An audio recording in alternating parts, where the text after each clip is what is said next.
ಇನ್ನು ವಿಜೇಂದ್ರ ವಿರುದ್ಧ ರೆಬಲ್ಸ್ನ ಮತ್ತೊಂದು ಬಾಣ. ರಾಜ್ಯಾಧ್ಯಕ್ಷ ಪಟ್ಟಕ್ಕೂ ಚುನಾವಣೆ ನಡೆಸಲು ಮನವಿ. ಹೈಕಮಾಂಡ್ ಭೇಟಿಗೆ ಮುಂದಾದ ಯತ್ನಾಳ್ ಟೀಮ್. ನಾಮನಿರ್ದೇಶನ ಬದಲು ಎಲೆಕ್ಷನ್ ಮಾಡಿ ಹೈಕಮಾಂಡ್ ಮುಂದೆ ಈ ಮನವಿ ಸಲ್ಲಿಕೆಗೆ ಸಿದ್ಧತೆ. ಭಿನ್ನರ ಬಣದಿಂದ ಕುಮಾರ್ ಬಂಗಾರಪ್ಪ ಹೆಸರು. ಎಲೆಕ್ಷನ್ ನಡೆದರೆ ಕುಮಾರ್ ಬಂಗಾರಪ್ಪ ಸ್ಪರ್ಧೆ ಮಾಡ್ತಾರಂತೆ. ಬಿಜೆಪಿ ರೆಬಲ್ ಬಣದಿಂದ ಮತ್ತೊಂದು ರಣತಂತ್ರ.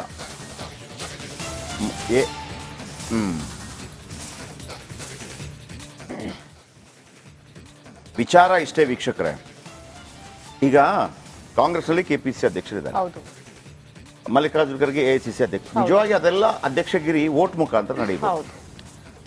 ಮೊದಲೆಲ್ಲ ನಡೀತಿತ್ತು, ಬಟ್ ಈಗ ತಮ್ಮ ಮನಸ್ಸಿಗೆ ಬಂದವ್ರನ್ನ. ಆದ್ರೂ ಕಾಂಗ್ರೆಸ್ ಅಲ್ಲಿ ಆ ಯುವ ಅಧ್ಯಕ್ಷರಿಗೆ ಮಾಡ್ತಾರೆ. ಅನಲಪಾಡದೆಲ್ಲ ಆಯ್ತಲ್ಲ, ಅದೊಂದು ಎಲೆಕ್ಷನ್ ಮುಖಾಂತರ ನಡೆಯಿತು. ಆಮೇಲೆ ಅವರೊಂದು ನಾಮನಿರ್ದೇಶನ ಇವರಾಗ್ತಾರೆ ಅಂತ ಹೇಳಿ ವಿಜೇಂದ್ರ ತನಕ ಹಂಗೆ ಆಗಿದ್ದು.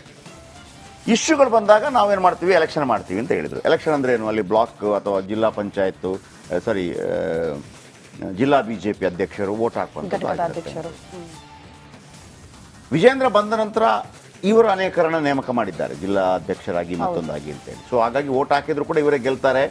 ಹಾಗಾಗಿ ಹೈಕಮಾಂಡ್ಗೆ ಏನಂತಂದ್ರೆ ವಿಜೇಂದ್ರನೇ ಇರ್ಲಿ ಅಂತ ಇದೆ, ಬಿಕಾಸ್ ಆಫ್ ಯಡಿಯೂರಪ್ಪ. ಹಾಗಂತ ಇವರ ಅಹವಾಲನ್ನು ಸ್ವೀಕರಿಸದಿರೋಕ್ಕಾಗೋದಿಲ್ಲ. ಇವ್ರಿಗೂ ಸಮಾಧಾನ ಆಗ್ಬೇಕು, ಅವರಿಗೆ ಸಮಾಧಾನ ಆಗ್ಬೇಕು. ಏನ್ ಮಾಡಬೇಕು, ಎಲೆಕ್ಷನ್ ಮಾಡಬೇಕು. ಎಲೆಕ್ಷನ್ ಮಾಡಿದ್ರೆ ಯಾರು ಗೆಲ್ತಾರೆ? ಯಾಕಂದ್ರೆ ನೀವೇ ನಿಯೋಜನೆ ಮಾಡೋ ಕಾರಣಕ್ಕಾಗಿ ನೀವೇ ಗೆಲ್ತೀರಿ. ಇಲ್ಲಿ ಕಿರಿಕಿರಿ ನಿಲ್ಲಿಸಬಹುದು. ಮಾತಾಡ್ಬೇಡ್ರಪ್ಪ, ಎಲೆಕ್ಷನ್ ಗೆದ್ದಿದ್ದು ಮಾಡಿ ಅಂತ. ಈಗ ಕುಮಾರ್ ಬಂಗಾರಪ್ಪ ಅವರು ಕೂಡ ಎಲೆಕ್ಷನ್ಗೆ ನಿಲ್ಲಿಸ್ತಾರೆ. Good, better. ಇದು ಸೋತ್ರ ಗೇತ್ರ ಗೊತ್ತಾಗ್ಬಿಡ್ತಲ್ಲ, ಮಾತಾಡೋಂಗಿಲ್ಲ. ನಿಮ್ ತಾಕತ್ ತೋರಿಸ್ಕೊಳ್ಳಿ ಅಂತ ಆಯ್ತು. ಸದ್ಯಕ್ಕೆ ಅಧ್ಯಕ್ಷಗಿರಿಯ ಕಿರಿಕಿರಿ ಹೋಗುತ್ತೆ. ಬನ್ನಿ ಸುರೇಶ್ ಇದ್ರ ಬಗ್ಗೆ ಹೆಚ್ಚಿನ ಮಾಹಿತಿ ಕೊಡ್ತಾರೆ. ಸುರೇಶ್, ಇದು ಏನು ಹೈಕಮಾಂಡ್ ಪ್ಲಾನು? ಹೈಕಮಾಂಡ್ಗೆ ಇವಾಗ ಯಾರು ಬೇಕು ಅಧ್ಯಕ್ಷ ಆಗಿ? ಎಲೆಕ್ಷನ್ ನಡೆದ್ರೆ ಏನು ಜನಸಾಮಾನ್ಯರಿಗೆ ಚುನಾವಣೆ ನಡೀತಲ್ಲ, ಹಂಗಾಗತ್ತಾ? ಯಾಕಂದ್ರೆ ಆಲ್ರೆಡಿ ವಿಜೇಂದ್ರ ನಿಯೋಜನೆ ಮಾಡಿರೋರು ಇರೋದಲ್ಲಿ ಬ್ಲಾಕಲ್ಲಿ ಮತ್ತು ಜಿಲ್ಲೆಯಲ್ಲಿ. ಹೆಂಗಾಗತ್ತೆ ಅದು? ಗೊತ್ತಿದ್ದು ಸೋಲಕ್ಕೆ ಹೋಗ್ತಾರ? ಒಮ್ಮೆಲೆ ಎಲೆಕ್ಷನ್ ಆದ ನಂತರ ವಿಜೇಂದ್ರ ಸಾರಥ್ಯವನ್ನು ಒಪ್ಕೊಳ್ಳೇಬೇಕಲ್ವಾ? ಆಗತ್ತಾ ರಮೇಶ್ಗೆ ಮತ್ತು ಯತ್ನಾಳ್ರಿಗೆ?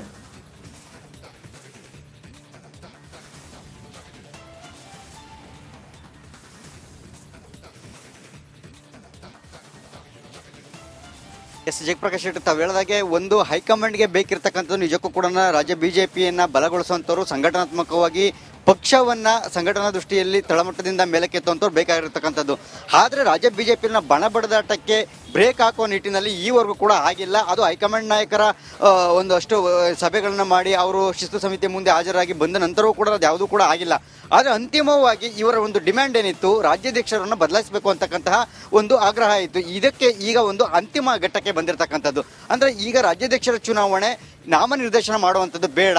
ಹೀಗಾಗಿನೇ ಏನು ರೆಬಲ್ಸ್ ಟೀಮ್ನವರಿಗೆ ಕೂಡ ಆತಂಕ ಶುರುವಾಗಿರ್ತಕ್ಕಂಥ. ಎಲ್ಲಿ ಹೈಕಮಾಂಡ್ ನಾಮನಿರ್ದೇಶನವನ್ನಾಗಿ ಮಾಡಿ ವಿಜೇಂದ್ರ ಅವ್ರನ್ನ ಆದೇಶ ಮಾಡಿ ಓಡಿಸ್ತಾರೆ ಅಂತಕ್ಕಂಥ ಒಂದು.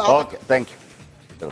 ಇನ್ನು ವಿಜೇಂದ್ರ ವಿರುದ್ಧ ರೆಬಲ್ಸ್ನ ಮತ್ತೊಂದು ಬಾಣ. ರಾಜ್ಯಾಧ್ಯಕ್ಷ ಪಟ್ಟಕ್ಕೂ ಚುನಾವಣೆ ನಡೆಸಲು ಮನವಿ. ಹೈಕಮಾಂಡ್ ಭೇಟಿಗೆ ಮುಂದಾದ ಯತ್ನಾಳ್ ಟೀಮ್. ನಾಮನಿರ್ದೇಶನ ಬದಲು ಎಲೆಕ್ಷನ್ ಮಾಡಿ ಹೈಕಮಾಂಡ್ ಮುಂದೆ ಈ ಮನವಿ ಸಲ್ಲಿಕೆಗೆ ಸಿದ್ಧತೆ. ಭಿನ್ನರ ಬಣದಿಂದ ಕುಮಾರ್ ಬಂಗಾರಪ್ಪ ಹೆಸರು. ಎಲೆಕ್ಷನ್ ನಡೆದರೆ ಕುಮಾರ್ ಬಂಗಾರಪ್ಪ ಸ್ಪರ್ಧೆ ಮಾಡ್ತಾರಂತೆ. ಬಿಜೆಪಿ ರೆಬಲ್ ಬಣದಿಂದ ಮತ್ತೊಂದು ರಣತಂತ್ರ.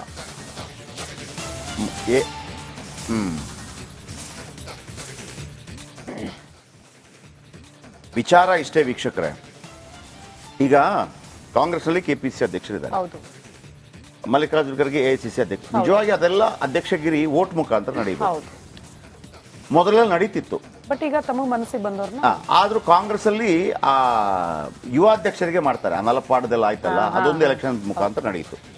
ಆಮೇಲೆ ಅವರೊಂದು ನಾಮನಿರ್ದೇಶನ ಇವರಾಗ್ತಾರೆ ಅಂತ ಹೇಳಿ ವಿಜೇಂದ್ರ ತನಕ ಹಂಗೆ ಆಗಿದ್ದು. ಇಶ್ಯೂಗಳು ಬಂದಾಗ ನಾವೇನು ಮಾಡ್ತೀವಿ, ಎಲೆಕ್ಷನ್ ಮಾಡ್ತೀವಿ ಅಂತ ಹೇಳಿದ್ರು. ಎಲೆಕ್ಷನ್ ಅಂದ್ರೆ ಏನು, ಅಲ್ಲಿ ಬ್ಲಾಕ್ ಅಥವಾ ಜಿಲ್ಲಾ ಪಂಚಾಯತ್ ಜಿಲ್ಲಾ ಬಿಜೆಪಿ ಅಧ್ಯಕ್ಷರು ವೋಟ್ ಹಾಕುವಂತ. ವಿಜೇಂದ್ರ ಬಂದ ನಂತರ ಇವರು ಅನೇಕರನ್ನ ನೇಮಕ ಮಾಡಿದ್ದಾರೆ, ಜಿಲ್ಲಾ ಅಧ್ಯಕ್ಷರಾಗಿ ಮತ್ತೊಂದಾಗಿ ಅಂತೇಳಿ. ಸೊ ಹಾಗಾಗಿ ವೋಟ್ ಹಾಕಿದ್ರು ಕೂಡ ಇವರೇ ಗೆಲ್ತಾರೆ. ಹಾಗಾಗಿ ಹೈಕಮಾಂಡ್ಗೆ ಏನಂತಂದ್ರೆ ವಿಜೇಂದ್ರನೇ ಇರ್ಲಿ ಅಂತ ಇದೆ, ಬಿಕಾಸ್ ಆಫ್ ಯಡಿಯೂರಪ್ಪ. ಹಾಗಂತ ಇವರ ಅಹವಾಲನ್ನು ಸ್ವೀಕರಿಸದಿರೋಕ್ಕಾಗೋದಿಲ್ಲ. ಇವ್ರಿಗೂ ಸಮಾಧಾನ ಆಗ್ಬೇಕು, ಅವರಿಗೆ ಸಮಾಧಾನ ಆಗ್ಬೇಕು. ಏನ್ ಮಾಡಬೇಕು, ಎಲೆಕ್ಷನ್ ಮಾಡಬೇಕು. ಎಲೆಕ್ಷನ್ ಮಾಡಿದ್ರೆ ಯಾರು ಗೆಲ್ತಾರೆ? ಯಾಕಂದ್ರೆ ನೀವೇ ನಿಯೋಜನೆ ಮಾಡೋ ಕಾರಣಕ್ಕಾಗಿ ನೀವೇ ಗೆಲ್ತೀರಿ. ಇಲ್ಲಿ ಕಿರಿಕಿರಿ ನಿಲ್ಲಿಸಬಹುದು. ಮಾತಾಡ್ಬೇಡ್ರಪ್ಪ, ಎಲೆಕ್ಷನ್ ಗೆದ್ದಿದ್ದು ಮಾಡಿ ಅಂತ. ಈಗ ಕುಮಾರ್ ಬಂಗಾರಪ್ಪ ಅವರು ಕೂಡ ಎಲೆಕ್ಷನ್ಗೆ ನಿಲ್ಲಿಸ್ತಾರೆ. ಗುಡ್, ಬೆಟರ್ ಇದು. ಸೋತ್ರ ಗೇತ್ರ ಗೊತ್ತಾಗ್ಬಿಡ್ತಲ್ಲ, ಮಾತಾಡೋಂಗಿಲ್ಲ, ನಿಮ್ ತಾಕತ್ ತೋರಿಸ್ಕೊಳ್ಳಿ ಅಂತ ಆಯ್ತು. ಸದ್ಯಕ್ಕೆ ಅಧ್ಯಕ್ಷಗಿರಿಯ ಕಿರಿಕಿರಿ ಹೋಗುತ್ತೆ. ಬನ್ನಿ ಸುರೇಶ್ ಇದ್ರ ಬಗ್ಗೆ ಹೆಚ್ಚಿನ ಮಾಹಿತಿ ಕೊಡ್ತಾರೆ. ಸುರೇಶ್, ಇದು ಏನು ಹೈಕಮಾಂಡ್ ಪ್ಲಾನು? ಹೈಕಮಾಂಡ್ಗೆ ಇವಾಗ ಯಾರು ಬೇಕು ಅಧ್ಯಕ್ಷ ಆಗಿ? ಎಲೆಕ್ಷನ್ ನಡೆದ್ರೆ ಈಗ ಏನು ಜನಸಾಮಾನ್ಯರಿಗೆ ಚುನಾವಣೆ ನಡೀತಲ್ಲ, ಹಂಗಾಗತ್ತಾ? ಯಾಕಂದ್ರೆ ಆಲ್ರೆಡಿ ವಿಜೇಂದ್ರ ನಿಯೋಜನೆ ಮಾಡಿರೋರು ಇರೋದಲ್ಲಿ ಬ್ಲಾಕಲ್ಲಿ ಮತ್ತು ಜಿಲ್ಲೆಯಲ್ಲಿ. ಹೆಂಗಾಗತ್ತೆ ಅದು? ಗೊತ್ತಿದ್ದು ಸೋಲಕ್ಕೆ ಹೋಗ್ತಾರ?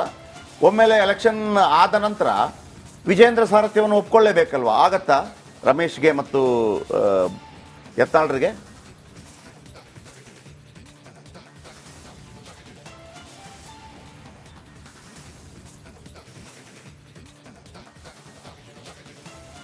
ಎಸ್ ಜಯಪ್ರಕಾಶ್ ಶೆಟ್ಟಿ ತಾವು ಹೇಳಿದಾಗೆ ಒಂದು ಹೈಕಮಾಂಡ್ಗೆ ಬೇಕಿರ್ತಕ್ಕಂಥದ್ದು ನಿಜಕ್ಕೂ ಕೂಡ ರಾಜ್ಯ ಬಿಜೆಪಿಯನ್ನ ಬಲಗೊಳಿಸುವಂತವ್ರು, ಸಂಘಟನಾತ್ಮಕವಾಗಿ ಪಕ್ಷವನ್ನ ಸಂಘಟನಾ ದೃಷ್ಟಿಯಲ್ಲಿ ತಳಮಟ್ಟದಿಂದ ಮೇಲಕ್ಕೆತ್ತುವಂತವ್ರು ಬೇಕಾಗಿರ್ತಕ್ಕಂಥದ್ದು. ಆದ್ರೆ ರಾಜ್ಯ ಬಿಜೆಪಿನ ಬಣ ಬಡದಾಟಕ್ಕೆ ಬ್ರೇಕ್ ಹಾಕುವ ನಿಟ್ಟಿನಲ್ಲಿ ಈವರೆಗೂ ಕೂಡ ಆಗಿಲ್ಲ. ಅದು ಹೈಕಮಾಂಡ್ ನಾಯಕರ ಒಂದಷ್ಟು ಸಭೆಗಳನ್ನ ಮಾಡಿ ಅವರು ಶಿಸ್ತು ಸಮಿತಿ ಮುಂದೆ ಹಾಜರಾಗಿ ಬಂದ ನಂತರವೂ ಕೂಡ ಅದು ಯಾವುದೂ ಕೂಡ ಆಗಿಲ್ಲ. ಆದರೆ ಅಂತಿಮವಾಗಿ ಇವರ ಒಂದು ಡಿಮ್ಯಾಂಡ್ ಏನಿತ್ತು, ರಾಜ್ಯಾಧ್ಯಕ್ಷರನ್ನು ಬದಲಾಯಿಸಬೇಕು ಅಂತಕ್ಕಂತಹ ಒಂದು ಆಗ್ರಹ ಇತ್ತು. ಇದಕ್ಕೆ ಈಗ ಒಂದು ಅಂತಿಮ ಘಟ್ಟಕ್ಕೆ ಬಂದಿರತಕ್ಕಂಥದ್ದು. ಅಂದ್ರೆ ಈಗ ರಾಜ್ಯಾಧ್ಯಕ್ಷರ ಚುನಾವಣೆ ನಾಮನಿರ್ದೇಶನ ಮಾಡುವಂಥದ್ದು ಬೇಡ.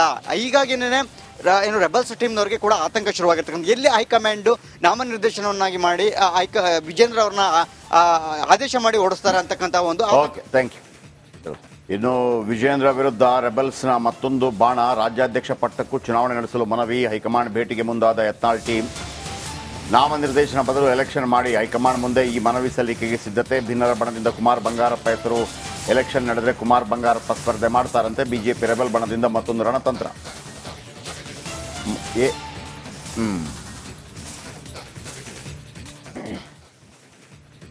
ವಿಚಾರ ಇಷ್ಟೇ ವೀಕ್ಷಕರೇ. ಈಗ ಕಾಂಗ್ರೆಸ್ ಅಲ್ಲಿ ಕೆಪಿಸಿ ಅಧ್ಯಕ್ಷರಿದ್ದಾರೆ, ಮಲ್ಲಿಕಾರ್ಜುನ ಖರ್ಗೆ ಎಐಸಿಸಿ ಅಧ್ಯಕ್ಷ. ನಿಜವಾಗಿ ಅದೆಲ್ಲ ಅಧ್ಯಕ್ಷಗಿರಿ ವೋಟ್ ಮುಖಾಂತರ ನಡೆಯುತ್ತೆ.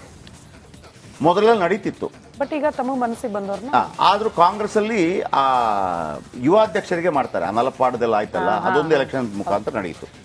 ಆಮೇಲೆ ಅವರೊಂದು ನಾಮನಿರ್ದೇಶನ, ಇವರಾಗ್ತಾರೆ ಅಂತ ಹೇಳಿ. ವಿಜೇಂದ್ರ ತನಕ ಹಂಗೆ ಆಗಿದ್ದು. ಇಶ್ಯೂಗಳು ಬಂದಾಗ ನಾವೇನು ಮಾಡ್ತೀವಿ, ಎಲೆಕ್ಷನ್ ಮಾಡ್ತೀವಿ ಅಂತ ಹೇಳಿದ್ರು. ಎಲೆಕ್ಷನ್ ಅಂದ್ರೆ ಏನು? ಅಲ್ಲಿ ಬ್ಲಾಕ್ ಅಥವಾ ಜಿಲ್ಲಾ ಪಂಚಾಯತ್, ಜಿಲ್ಲಾ ಬಿಜೆಪಿ ಅಧ್ಯಕ್ಷರು ವೋಟ್ ಹಾಕುವಂಥದ್ದು. ವಿಜೇಂದ್ರ ಬಂದ ನಂತರ ಇವರು ಅನೇಕರನ್ನ ನೇಮಕ ಮಾಡಿದ್ದಾರೆ, ಜಿಲ್ಲಾ ಅಧ್ಯಕ್ಷರಾಗಿ ಮತ್ತೊಂದಾಗಿ ಅಂತೇಳಿ. ಸೊ ಹಾಗಾಗಿ ವೋಟ್ ಹಾಕಿದ್ರು ಕೂಡ ಇವರೇ ಗೆಲ್ತಾರೆ. ಹಾಗಾಗಿ ಹೈಕಮಾಂಡ್ಗೆ ಏನಂತಂದ್ರೆ ವಿಜೇಂದ್ರನೇ ಇರ್ಲಿ ಅಂತ ಇದೆ, ಬಿಕಾಸ್ ಆಫ್ ಯಡಿಯೂರಪ್ಪ. ಹಾಗಂತ ಇವರ ಅಹವಾಲನ್ನು ಸ್ವೀಕರಿಸದಿರೋಕ್ಕಾಗೋದಿಲ್ಲ. ಇವ್ರಿಗೂ ಸಮಾಧಾನ ಆಗ್ಬೇಕು, ಅವರಿಗೆ ಸಮಾಧಾನ ಆಗ್ಬೇಕು. ಏನ್ ಮಾಡ್ಬೇಕು? ಎಲೆಕ್ಷನ್ ಮಾಡಬೇಕು. ಎಲೆಕ್ಷನ್ ಮಾಡಿದ್ರೆ ಯಾರು ಗೆಲ್ತಾರೆ? ಯಾಕಂದ್ರೆ ನೀವೇ ನಿಯೋಜನೆ ಮಾಡೋ ಕಾರಣಕ್ಕಾಗಿ ನೀವೇ ಗೆಲ್ತೀರಿ. ಇಲ್ಲಿ ಕಿರಿಕಿರಿ ನಿಲ್ಲಿಸಬಹುದು. ಮಾತಾಡ್ಬೇಡ್ರಪ್ಪ, ಎಲೆಕ್ಷನ್ ಗೆದ್ದಿದ್ದು ಮಾಡಿ ಅಂತ. ಈಗ ಕುಮಾರ್ ಬಂಗಾರಪ್ಪ ಅವರು ಕೂಡ ಎಲೆಕ್ಷನ್ಗೆ ನಿಲ್ಲಿಸ್ತಾರೆ. ಗುಡ್, ಬೆಟರ್ ಇದು. ಸೋತ್ರ ಗೇತ್ರ ಗೊತ್ತಾಗ್ಬಿಡ್ತಲ್ಲ, ಮಾತಾಡೋಂಗಿಲ್ಲ, ನಿಮ್ ತಾಕತ್ ತೋರಿಸ್ಕೊಳ್ಳಿ ಅಂತ ಆಯ್ತು. ಸದ್ಯಕ್ಕೆ ಅಧ್ಯಕ್ಷಗಿರಿಯ ಕಿರಿಕಿರಿ ಹೋಗುತ್ತೆ. ಬನ್ನಿ ಸುರೇಶ್ ಇದ್ರ ಬಗ್ಗೆ ಹೆಚ್ಚಿನ ಮಾಹಿತಿ ಕೊಡ್ತಾರೆ. ಸುರೇಶ್, ಇದು ಏನು ಹೈಕಮಾಂಡ್ ಪ್ಲಾನು? ಹೈಕಮಾಂಡ್ಗೆ ಇವಾಗ ಯಾರು ಬೇಕು ಅಧ್ಯಕ್ಷ ಆಗಿ? ಎಲೆಕ್ಷನ್ ನಡೆದ್ರೆ ಈಗ ಏನು ಜನಸಾಮಾನ್ಯರಿಗೆ ಚುನಾವಣೆ ನಡೀತಲ್ಲ, ಹಂಗಾಗತ್ತಾ? ಯಾಕಂದ್ರೆ ಆಲ್ರೆಡಿ ವಿಜೇಂದ್ರ ನಿಯೋಜನೆ ಮಾಡಿರೋರು ಇರೋದಲ್ಲಿ ಬ್ಲಾಕಲ್ಲಿ ಮತ್ತು ಜಿಲ್ಲೆಯಲ್ಲಿ. ಹೆಂಗಾಗತ್ತೆ ಅದು? ಗೊತ್ತಿದ್ದು ಸೋಲಕ್ಕೆ ಹೋಗ್ತಾರ? ಒಮ್ಮೆಲೆ ಎಲೆಕ್ಷನ್ ಆದ ನಂತರ ವಿಜೇಂದ್ರ ಸಾರಥ್ಯವನ್ನು ಒಪ್ಕೊಳ್ಳೇಬೇಕಲ್ವಾ? ಆಗತ್ತಾ ರಮೇಶ್ಗೆ ಮತ್ತು ಯತ್ನಾಳ್ರಿಗೆ?